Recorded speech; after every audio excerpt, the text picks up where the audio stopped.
Mga kumari kong kokak, gusto nyo ba ng masarap at madaling luto ng fried chicken? Tara, samahan nyo ako for today's video. Siguradong mapapaaw ka sa sarap. At yun na nga mga kumari kong kokak, masyadong ang pagod ang isang buong linggo namin ngayon ni Mother Dragon. Kaya naisipan ko na ipagluto siya ng isa sa mga specialty ko, ang fried chicken! At nakabili na nga ako ng 2 quarter leg ng manok at 2 pakpak. Dapat nga leg part lang talaga ang iluluto ko. Kaso favorite kasi ni Mother Dragon ang wing part. Kaya nagsama na rin ako ng 2 piraso. At pagkalinis nga natin sa manok ay titimplahan na natin to mga kumari kung kokak. Lalagyan muna natin siya ng tubig, tapos ng asin, magic sarap, bawang, dahon ng laurel, pamintang buo at pamintang durog. Pwede namang pamintang buo lang o pamintang durog mga kumari kung kokak kung masyado lang talaga ako mahilig sa paminta. At pakukuluan nga lang natin ito hanggang maluto. Hindi naman kailangan ng malambot, basta yung luto lang yung loob mga kumari kung kokak. Pag sobrang lambot kasi ng manok, pwede siyang magkadurog-durog. Kaya tantyahin nyo na lang mga kumari kung kokak. Ako kasi 10 minutes ko lang yung pinakuluan. At gagawa na nga tayo ng butter coating para sa ating manok mga kumari kung kokak. Naglagay lang ako dyan ng isang itlog, magic, paminta, breading mix,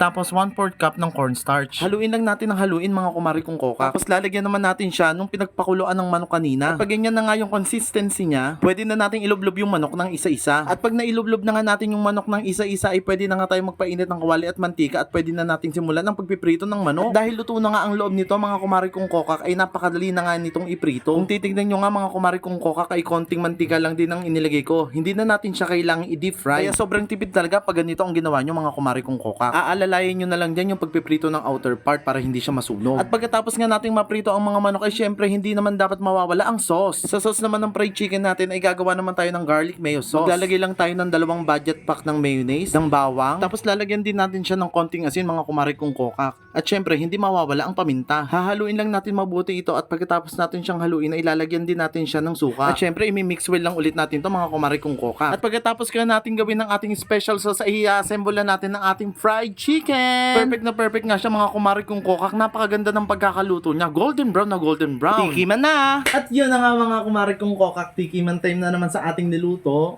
Ayan, ang ating fried chicken. So, ginawa natin siya ng sauce. Mayo garlic mayo pala. Yan, para hindi naman laging ketchup tsaka gravy yung ginagawa nating sausawan, no? I-try natin tong garlic mayo. Okay. So, titikman na natin. I'm so excited kasi kanina pa ako gutom. Ito. Ang bango. Ang bango-bango. Nangangamoy yung amoy nung dahon ng laurel. So.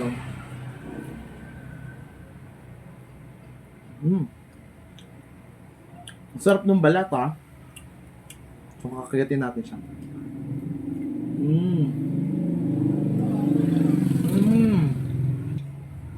Mga kumari kong kokak, kahit walang sausawan, pwede siya. Napakasarap. Alam niyo kung ano maganda pagka nilalaga yung manok bago iprito? Juicy kasi yung loob niya. Juicy yung loob niya. Tsaka hindi mo na siya kailangang iprito ng matagal. Hindi tulad nung pag hindi nilalaga, kasi ang tagal natin piniprito, baliktad. Ito kasi luto na yung loob niya. Kahit walang sauce mga kumari kong kokak, pero itatry natin yung may sauce, ha.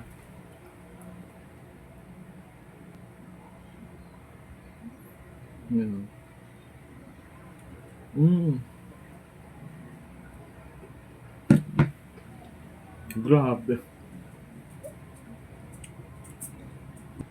Perfect yung garlic mayo mga kumari kong kokak ko. So sa mga mahilig sa mga ganitong sausawan, perfect na perfect to sa inyo. Kaya gawin nyo na din.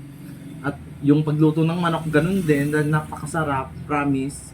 Hindi kayo magsisisi mga kumari kong kokak. Perfect. Masarap to lalo pag may kanin. Babu! See you next video!